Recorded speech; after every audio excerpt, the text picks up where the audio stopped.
Alright guys, what is going on? BusterBarnes here, bringing you my recap / review of Game Week 11 in Fantasy Premier League. Did I in fact keep up the consistency that we've seen over the last few weeks with another green arrow? We will in fact see, but if you guys do enjoy these recaps and reviews, please be sure to leave a like, comment down below how you did and what you're thinking of doing for Game Week 12. I'd love to know, and as always, do subscribe for more Fantasy Premier League content and join my league code as well. You guys can see it at the top of the screen if you guys want to join my official Fantasy Premier League. It is not too late to do so. I welcome anyone back into it, so if you guys want to have a crack at winning the league, please do join.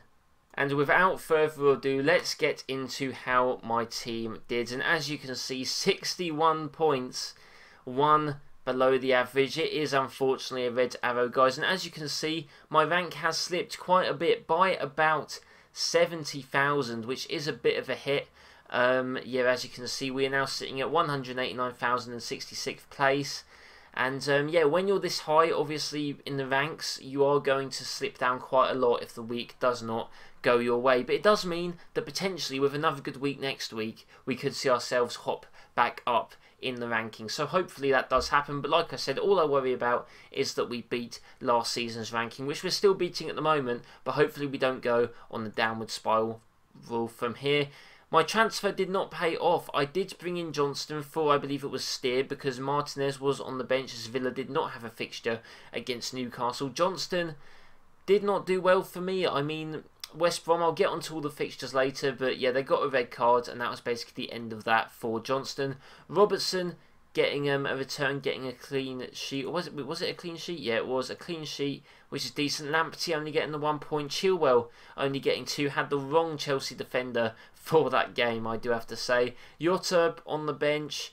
Fernandes gets the 6 points. Son does well, but everyone has Son. Ziyech only gets 1 point because he's injured. Going to have to replace him. Brewster came off the bench because I believe I had Mitchell on there who didn't play.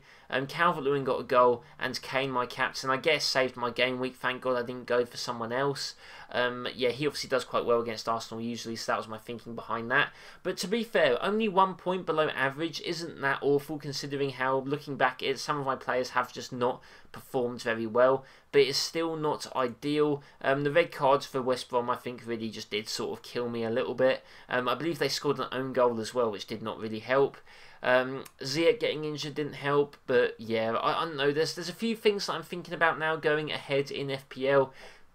Some players I'm thinking about, should I change them? What should I do? There's, you know, Man City's fixtures are getting better, but yeah, that'll be something that I'll cover in my preview for Game Week 12, so do stay tuned for that. That will be coming out later this week, probably Friday. But if I do get onto just the games in general, guys, and some pretty decent games there were. In fact, Everton-Burnley 1-1. Everton maybe not looking as good as they once did. Pope was back in goal for Burnley though and looks decent. Calvert-Lewin still getting a goal. I would not be getting rid of Calvert-Lewin or Richarlison really. I still think they're showing good form. But yeah, maybe with defence, I mean, Digne, Coleman injured, they don't look as great as they are. Even their distribution maybe isn't as good. So yeah, a bit more question marks over Everton than there were before. But you know, I'd still keep hold of your attackers if you do have them. City 2-0 against Fulham. Probably could have scored more. De Bruyne and Sterling both getting the goals and the assists. Now's really the time to pick up City assets. I mean, maybe if you want to wait until after the United game, I'm not too sure, because that game can obviously go either way. But yeah, I think that sooner rather than later we're all going to have City assets, and that's definitely something I am thinking about in the future. Fulham's fixtures don't get much better, so I wouldn't put much thought into them. West Ham, Man United. West Ham maybe a bit unlucky. Souček getting a goal. Manchester United obviously coming back with a Pogba banger.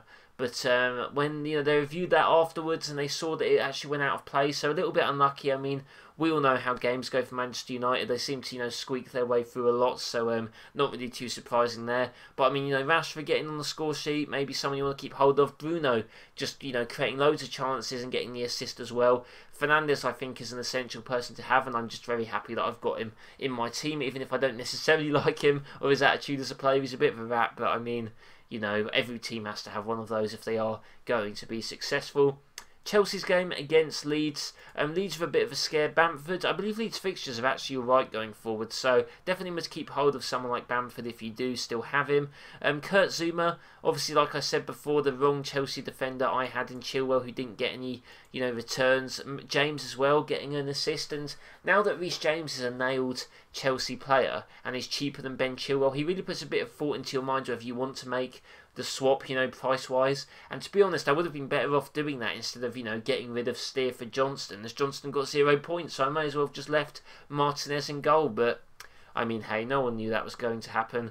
But, yeah, getting onto that game, actually, Crystal Palace, Zaha and Benteke both getting the brace. Gallagher, Chelsea loanee, doing quite well, which is nice. Wouldn't be picking up any assets from West Brom. Not sure I'd be picking up any from Palace either. I mean, if Mitchell starts playing again, you'd have him.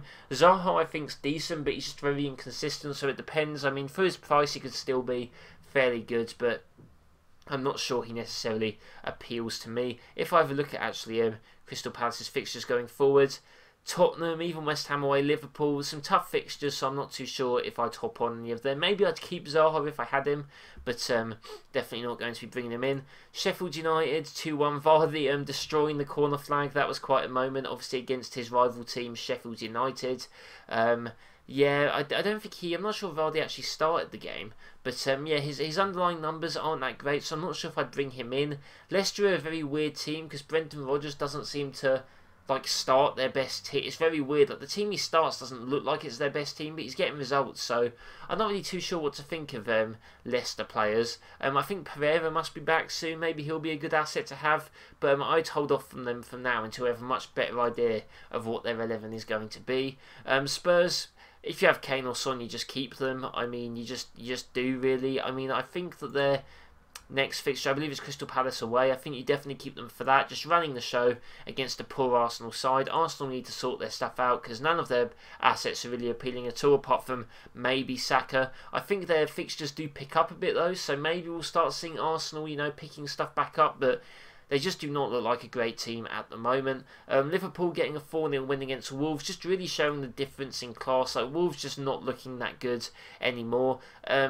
And if you have Liverpool attackers, you keep them. I mean, whether it's Salah, whether it's Jota, Mane, you keep them all. Jota didn't play, and you might not even start the next game. So if Jota is more of the Champions League type player and doesn't start against Fulham, there might be some question marks about him. But I am probably going to be keeping him as well. If I look at Liverpool's fixtures, what do they have? They have Fulham, then Spurs, Palace. I mean, if you look at this clustered bit here, Jota definitely will be getting some starts in these 5 games. So I do think that you should probably keep him even if you have him, but he might not start this game as he might start in the Champions League, as Liverpool have already qualified top of their group.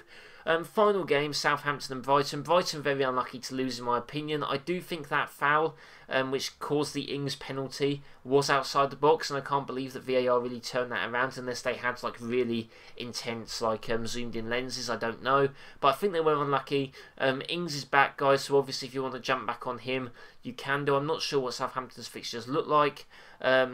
I've still got Lamptey. Not sure how much longer I'm going to have Lamptey, because Brighton maybe aren't providing as much. But if you look at his fixtures here, maybe they're a team that I do want to keep hold of. Even the Leicester fixture could go either way, as Brighton are playing really well. I think they've just really got quite unlucky so far this season in some of their results, like against us, against United. So maybe if you had Lamptey, I would keep hold of him. But that is going to be my overview, guys, of how my team did, and also just the games in general. As you can see, a lot of red arrows. Hopefully we can change that. Hopefully this is just a bit of an off week from us and we can shoot back up the rankings as of next week. But as I did say, my preview for Game Week 12 will be up later on, so do stay tuned for that. Hope you guys did enjoy. Leave a like if you did, and as always, comment down below how you guys did, and let me know what you're thinking of doing going into Game Week 12. Are you using your wild cards? Are you using any other chip? Please do let me know.